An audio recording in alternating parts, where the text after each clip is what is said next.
Salut à tout le monde, salut aux femmes, salut aux hommes. Aujourd'hui c'est le 8 mars 2025 et c'est la journée internationale des droits de la femme. Quand on parle de femmes, c'est toujours pour moi très émouvant, très émouvant parce que je suis une femme déjà et le sujet de la femme, ça me plaît. Ça me plaît tout simplement.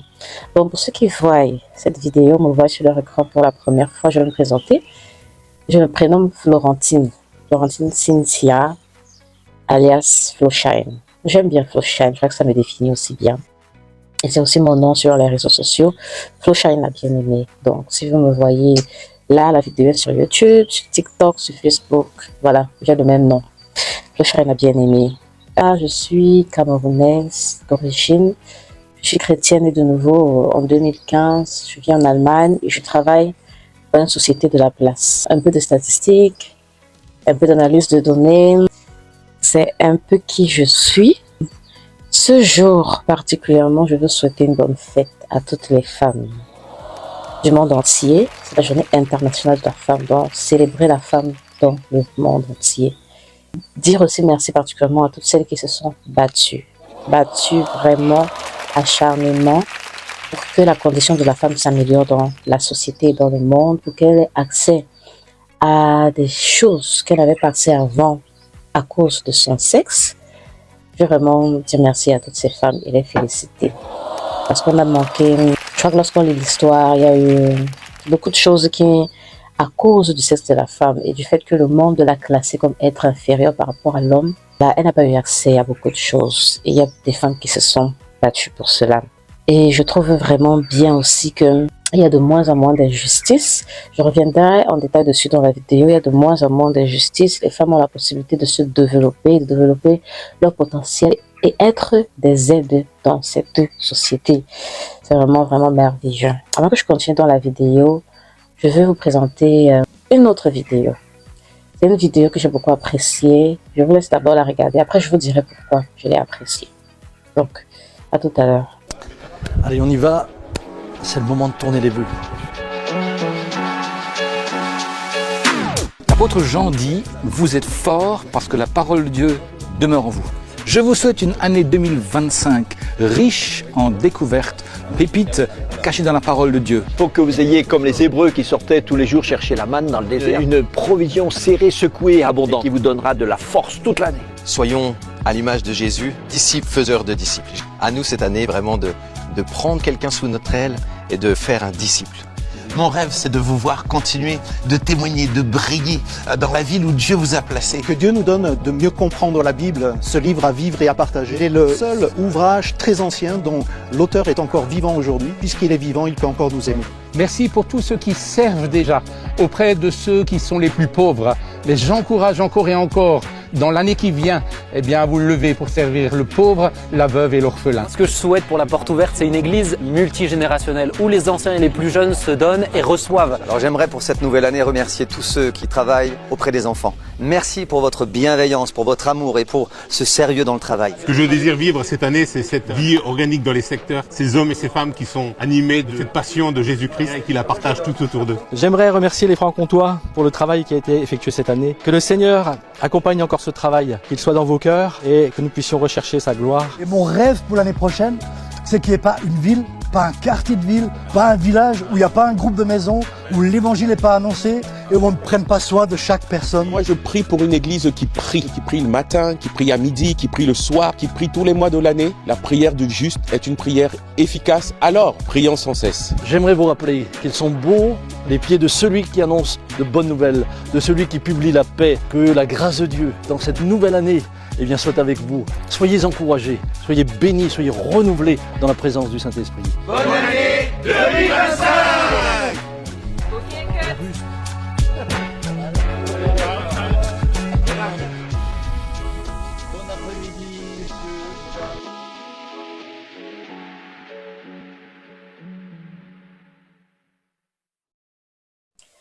Alors, cette vidéo, c'est une vidéo de présentation des vœux pour l'année 2025 de l'équipe pastorale de l'église La Porte Ouverte à Mulhouse. Ce n'est pas mon église.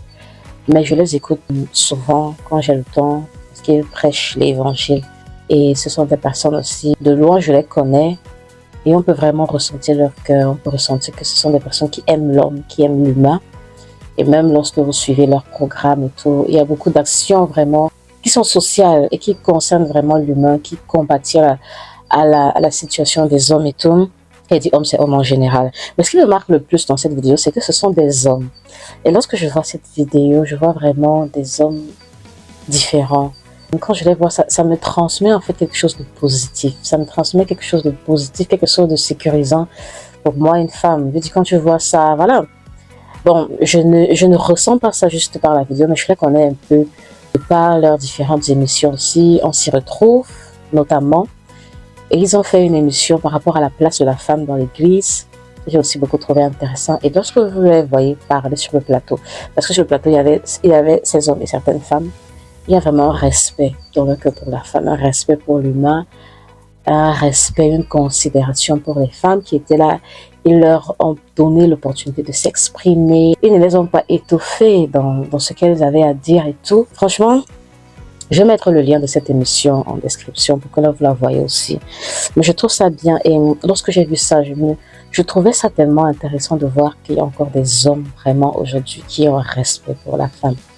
Parce que depuis la nuit des temps, il y a vraiment malheureusement une domination nuisible du mal sur le féminin. Et voilà, on connaît vraiment des différentes histoires, des hommes qui, à cause de leur statut d'homme, se sont permis dans différents cas, situations, de marginaliser les femmes, de les voir comme leur objet, comme leurs esclaves, des femmes dans des couples battues, violentées et tout ça.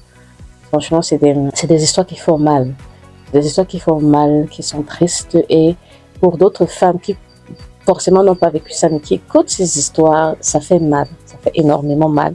Et je suis bien contente de voir cette vidéo et de connaître ces hommes, de connaître ces personnes, parce que ce sont des hommes qui témoignent juste que dans ce monde, il y a encore des personnes qui sont différentes, qui ont du respect pour l'humain. Comme c'est le 8 mars aujourd'hui, ce que j'ai fait, j'ai essayé de regarder sur le net, c'est quoi le thème. Et là, je suis sur le site du ministère de l'Éducation nationale, de l'enseignement supérieur et de la recherche de France. Le thème de cette année est « Pour toutes les femmes et les filles, droit, égalité et autonomisation ». Wow. C'est difficile à lire. Bon, vous pouvez un peu lire dans les détails. Je crois que c'est une journée où il y a des actions concrètes qui se font dans les établissements pour pouvoir transmettre davantage le fait que les deux sexes doivent être traités également, le garçon comme la jeune fille, depuis le bas âge dans l'éducation. Ce que j'ai trouvé intéressant aussi, c'est que ils ont un peu essayé de résumer courtement l'histoire du droit de la femme. Je vais lire ça tout en partageant aussi mon point de vue, là où je me dis, il y a des revendications qui sont légitimes, mais il y a des lignes à ne pas franchir. Parce que, considérons bien que, j'ai dit au départ que je suis chrétienne, en fait, nous avons un créateur, et moi je crois au Dieu de la Bible, le Dieu d'Israël, qui en fait a créé le monde et a créé les hommes. Donc, histoire de l'évolution, vraiment, je mets ça de côté, c'est pas du tout, ça fait partie des fondements de ma foi. Donc, je crois vraiment à l'histoire de la création de la Bible, Dieu qui a créé un homme, une femme, égaux. Vraiment, dans le cœur de Dieu, l'homme et la femme sont des êtres humains égaux. Et lorsque Dieu crée l'homme et la femme, c'est dans le livre de la Genèse, il leur donne une instruction, il dit « Soyez féconds, remplissez la terre, multipliez-la, assujettissez-la, dominez sur les poissons de la mer et tout. » Ce commandement d'être fécond et de remplir la terre ne pouvait se faire qu'à deux. Donc, c'est pourquoi le mâle et la femelle dans la pensée de Dieu. Les hommes aujourd'hui essaye un peu de donner un autre sens au couple, de donner une autre définition au genre, créer des couples homosexuels de même genre, homme-homme, femme-femme. En fait, on se retrouve dans tellement de dérives parce qu'on refuse le Dieu de la Bible. On refuse que la création a été faite par lui. Et voilà, ça nous amène dans des dérives. Donc, parce que l'homme et la femme ont été créés par Dieu à valeur égale. Ce n'est que à cause du péché. Lorsqu'on lit la suite de l'histoire de la Bible, c'est lorsque la femme est séduite, elle pêche contre Dieu, alors qu'elle avait reçu l'instruction de Dieu par Adam. Elle n'a pas été fidèle à l'instruction de Dieu, parce qu'en tant qu'être créé par Dieu, elle est redevable à Dieu et elle se devait de respecter l'instruction qui a été donnée à Adam. Vous pouvez lire Genèse 1, 2, 3. Et après cette désobéissance, justement, il y a une conséquence. La conséquence, c'est que les désirs de la femme se tournent vers son mari et le mari dominera sur elle. Donc ça, c'est une conséquence du péché de la femme qui a été désobéissante envers l'instruction de Dieu. Donc ça fait que ce qu'on voit dans le monde ici, c'est le résultat du péché, c'est le résultat du mal en l'homme. Ce qui n'est justement pas pour justifier leur acte.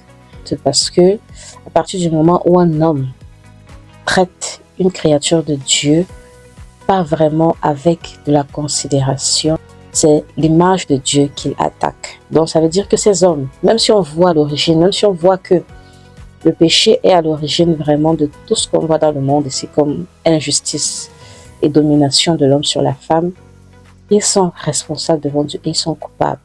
Et c'est normal qu'à un certain moment de l'histoire, les femmes se sont levées. Les femmes se sont levées parce qu'elles en avaient marre, pour revendiquer leurs droits, pour revendiquer le fait que non, en fait, elles sont des êtres humains, on ne doit pas les traiter comme si elles sont des êtres inférieurs. Elles ont également leur mot à dire, elles ont leur part dans tout ce qui est développement, que ce soit de la famille, que ce soit de la société. Elles ont des choses à dire et elles ont besoin d'être écoutées, elles ont besoin d'être considérées, elles ont besoin d'être valorisées. Encore aujourd'hui, il y a beaucoup de progrès, mais considérons que lorsqu'on est entouré, lorsque vous les hommes qui vont écouter cette vidéo, vous êtes avec des femmes, prenez le temps de les écouter. Écoutez et considérez. C'est sûr que voilà, nous aussi on n'est pas parfaite. Là on est très sûr de ça. Mais on a besoin quand même qu'on puisse nous écouter et de voir si dans notre raisonnement, dans ce qu'on veut apporter, il y a des corrections. Voilà, de nous corriger, mais permettez aux femmes aujourd'hui de s'exprimer.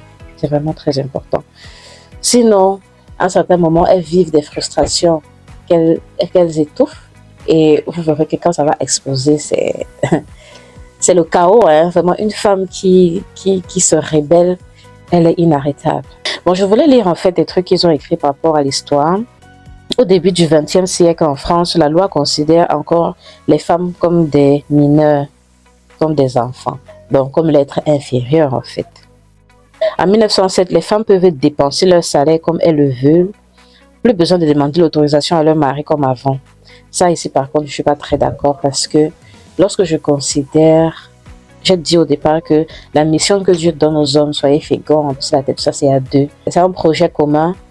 Voilà, à ce niveau-là, on n'est pas encore sur la femme qui travaille, là, un salaire et tout. Mais le couple, le mariage, c'est à deux. C'est s'accorder pour prendre des décisions. Je trouve qu'à ce niveau-là, en fait, dire que plus besoin de demander l'autorisation à leur mari, bon, avoir un salaire, le dépenser, c'est une bonne chose, mais en accord avec l'époux, c'est toujours meilleur. Pourquoi? Parce que nous sommes ensemble partenaires dans un projet commun, le foyer, la famille. Ce sont les lignes, comme j'ai dit au départ, ce sont les lignes fines que j'ai l'impression qu'on frôle et qu'on ne devrait pas. En 1944, elles peuvent voter et être élues. Et à partir de 1965, elles travaillent où elles veulent sans que leur mari donne son accord. Je trouve bien justement qu'elles ont pu avoir le droit de voter, elles ont pu avoir le droit d'être élues aussi, d'avoir des postes de responsabilité dans la politique et de travailler aussi où elles veulent. Bon, sans que leur mari donne son accord, ça aussi je trouve que ce n'est pas le but. Le but de la libération de la femme, ce n'est pas qu'elle soit indépendante du mari, non. C'est qu'elle trouve sa place, mais toujours en restant accordée avec son époux pour celles qui sont mariées. 1975, la loi autorise l'interruption volontaire de grossesse, l'IVG. Les femmes enceintes sans l'avoir choisi peuvent être aidées par un médecin pour arrêter leur grossesse. La même année, l'école devient mixte. Filles et garçons sont ensemble en cours. Ça, c'est également quelque chose qui est un no-go. Pour moi, c'est un no-go. L'avortement est un crime. L'avortement, c'est tuer un être que Dieu est en train de former dans le ventre d'une femme. Considérons bien que c'est vrai. On va toujours dans le contexte qu'à un certain moment, il y a eu beaucoup de femmes qui ont été violées. Et parce qu'elles sont vues, parce que justement, il y a cette haine et cette colère-là, elles se disent non, mais cet homme qui m'a violée m'a fait du mal en prenant mon corps sans mon avis, sans que je ne sois consentante. J'ai le droit de décider si je garde cet enfant ou pas. J'ai l'impression que c'est un peu comme une vengeance contre ces hommes. Mais ça ne devrait pas être vu sous cet angle parce que ce qui se forme dans le ventre d'une femme là, c'est l'œuvre de Dieu, c'est l'œuvre du Créateur. Tout être vivant qui commence à exister dans le ventre d'une femme, c'est un miracle divin. Donc peu importe ce qu'un homme t'a fait, tu n'as pas le droit de toucher à cette vie à cause du Créateur. Je sais à quel point ça peut être difficile d'avoir été violée, d'être tombée enceinte sans l'avoir voulu. Que Dieu vous aide. Mais s'il vous plaît, tournez-vous vers des associations qui vont vous aider à garder votre enfant et mettez-le au monde. Il y a des femmes qui n'ont pas d'enfants, qui désirent tellement avoir d'enfants. Ça pourrait être une solution et un bonheur pour elles. S'il vous plaît, ne commettez pas ce crime contre Dieu. En 2000, c'est la loi sur la parité. Il doit y avoir autant de femmes que d'hommes dans les lieux où l'on prend des décisions pour le pays. Voilà. Donc, c'est le dernier point qu'ils ont dit. Ça se voit aussi dans les sociétés. Maintenant, il y a un quota de femmes qu'on demande dans les sociétés. Je sais qu'il y a aussi des revendications sur le plan social parce que les femmes n'avaient pas... Une femme et un homme faisant le même travail, l'homme gagne plus que la femme. En fait, je trouve que ce sont des inégalités aussi qui doivent être réglées et qui sont injustes. Donc, je ne peux pas faire le même travail qu'un homme et on a des salaires différents. Je ne sais pas sur quelle base on justifie cela. Si c'est un travail qui est plus physique, qui demande plus d'efforts pour l'homme, on comprendrait. Mais si on fait le même travail et qu'on a des salaires différents, juste à cause du genre, il faut régler ça. Et je sais qu'il y a beaucoup de femmes qui ont déjà eu à se battre pour ça et il y a des évolutions. Mais le combat continue. J'ai essayé aussi de me renseigner par rapport au patriarcat parce que c'est un terme qui revient constamment dans les luttes féministes. Mais je me suis rendu compte que chacun entend ça comme il veut. Le patriarcat, pour certaines, justement, c'est cette domination sociétale de l'homme. Dans les entreprises, le salaire différent, voilà, c'est cette inégalité sociétale.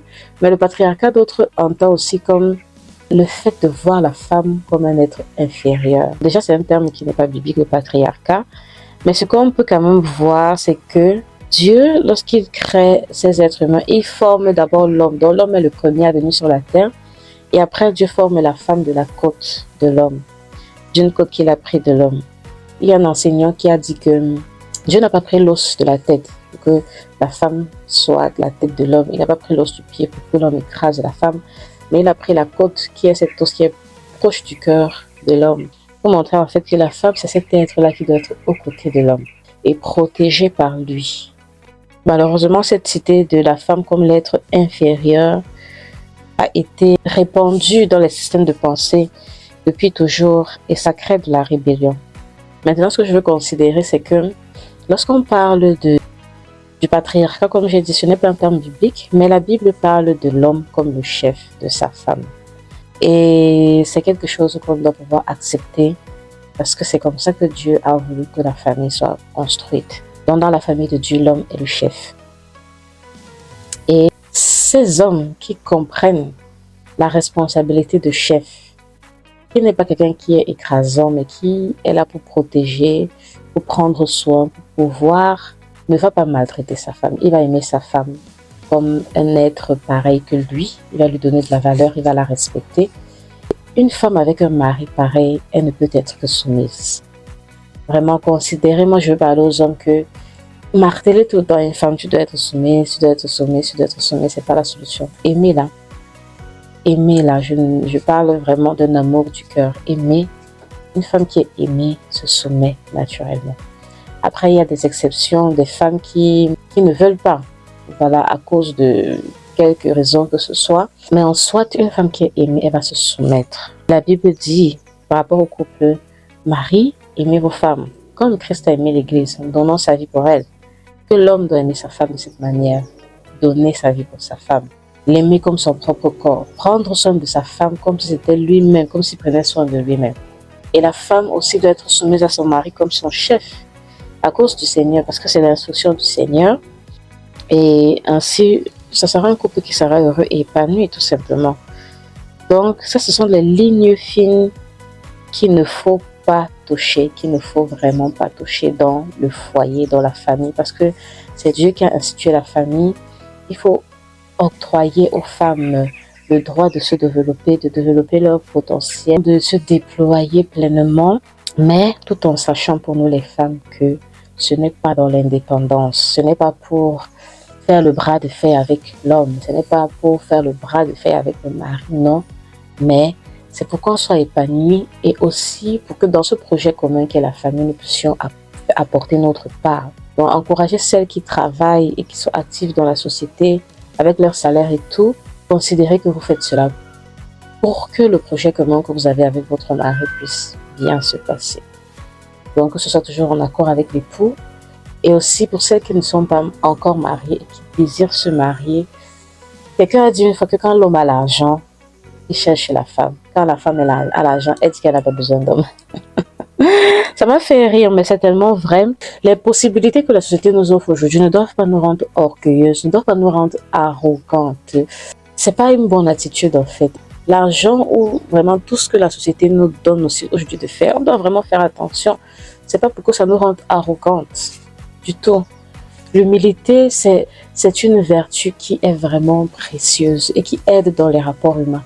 Peu importe le niveau, le diplôme que tu as, le salaire que tu as, cela ne doit pas te rendre orgueilleuse ou arrogante, mais vraiment demeure dans l'humilité. Demeure dans l'humilité, sachant que voilà, je parle de celles qui sont encore mariées, sachant que demain tu seras à côté d'un homme et tout ce que tu as, ou que tout ce que tu as pu développer en toi comme richesse, comme potentiel, ce sera pour que vous mettiez cela ensemble.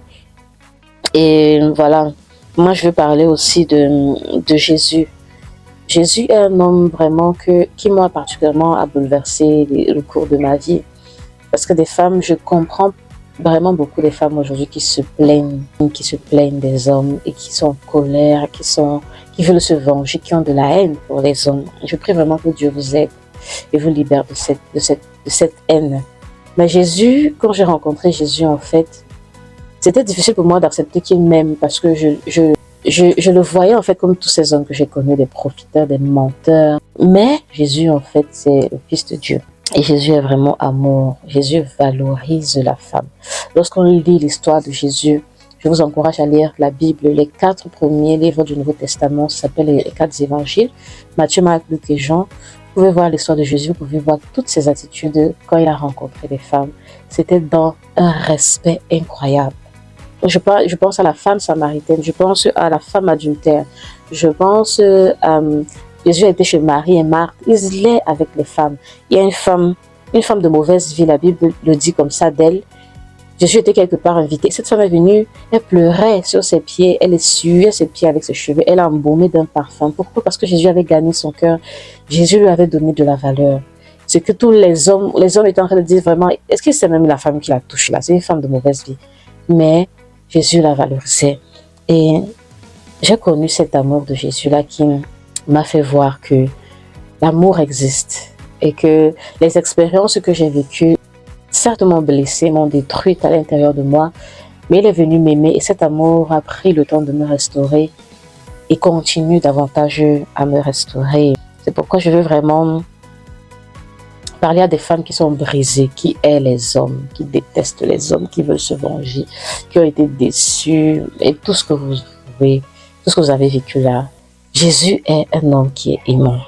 Jésus est un homme qui est aimant. Et je prie enfin qu'il trouve le chemin vers votre cœur et qu'il vous guérisse, qu'il vous restaure, qu'il vous comble de son amour.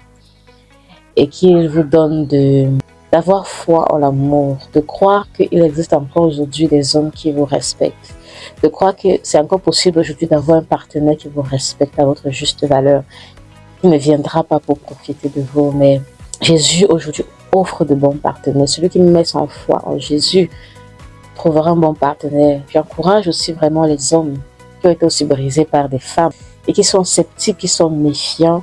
Si vous mettez votre confiance en Dieu, vous trouverez encore des femmes vraiment qui aussi sont prêtes à vous respecter.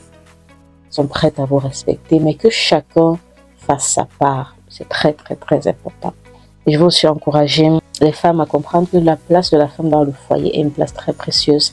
C'est elle qui bâtit la maison, c'est le pilier de la maison. Donc, dans tout ce que la société peut nous offrir comme opportunité, sachant que nous vivons dans un monde capitaliste et plus la société va vouloir rentabiliser la femme, il va vouloir la pousser à travailler, négligeant véritablement la famille, ça va vraiment faire un grand déficit et un grand vide dans la famille. Donc, dans toutes les opportunités que vous avez, considérez que c'est une chose noble d'être une femme qui prenne soin d'un foyer. C'est quelque chose de très noble, c'est respectable d'être une femme qui respecte son mari, d'être une femme qui travaille et apporte son salaire pour qu'ensemble, ils puissent faire avancer les projets familiaux, d'être une femme vraiment qui prend soin de sa maison, qui prend soin de ses enfants comme sa priorité. Et c'est vraiment quelque chose de très noble. Je veux vraiment vous encourager dans ce sens aussi. Je veux ajouter certains liens dans la description. Je vous prierai de les suivre pour aussi être davantage édifié sur la valeur que Dieu accorde à la femme. Et même dans l'Église, pour nous les sœurs chrétiennes, de nous encourager à ne pas vraiment nous battre pour des places qui ne sont pas les nôtres. Les ministères d'autorité dans l'Église sont pour les hommes. Et ça ne nous rend aucunement inférieurs aux hommes. Lorsqu'on lit le Nouveau Testament, on voit que c'est des hommes que Dieu vraiment a confié l'autorité et la direction de l'Église, mais des femmes avaient leur place.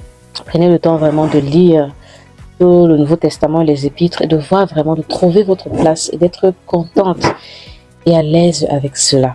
Donc ça c'est pour vraiment celles qui sont chrétiennes. Donc c'est un peu ça. Ce que je vais faire maintenant, c'est prier. Priez vraiment pour celles qui vont me suivre. Dieu vraiment vous guérisse de toutes vos blessures. Si vous êtes meurtri à l'intérieur de vous, Dieu vous guérisse et qu'il vous comble de son amour. Véritablement. Pour celles qui sont vraiment, qui ont une rage, une colère contre les hommes, qu'ils puissent aussi vous libérer de cela parce que cela vous détruit aussi. Père, je te rends grâce et je te dis infiniment merci. Merci pour ces femmes que tu aimes et que tu valorises, Seigneur, qui sont précieuses pour toi. Je prie afin que ton amour les rencontre. Je prie afin que ton amour les touche, que tu les libères, Seigneur, de cette colère, ce désir de vengeance contre les hommes. Je prie afin que tu guérisses ces cœurs meurtris au nom de Jésus-Christ. Je prie pour ta paix, Seigneur. Je prie que ton amour comble les cœurs au nom de Jésus. Merci infiniment pour ton œuvre, Seigneur. Touche tes femmes. Rassure-les de ton amour. Rassure-les que dans ce monde, Seigneur, il y a encore vraiment des hommes qui sont aimants et qui les respectent. Et qu'elles trouvent aussi vraiment leur valeur dans ton amour pour elles, Seigneur. Que même si elles sont seules, sans personne à leur côté, que toi tu les aimes profondément, Seigneur. Au nom de Jésus, je prie. Amen. Bonne fête à toutes les femmes. Et donc, à la prochaine. N'oubliez pas de vous abonner et de continuer à me suivre, de partager aussi cette vidéo autour de vous. Et que Dieu vous bénisse. Bye bye.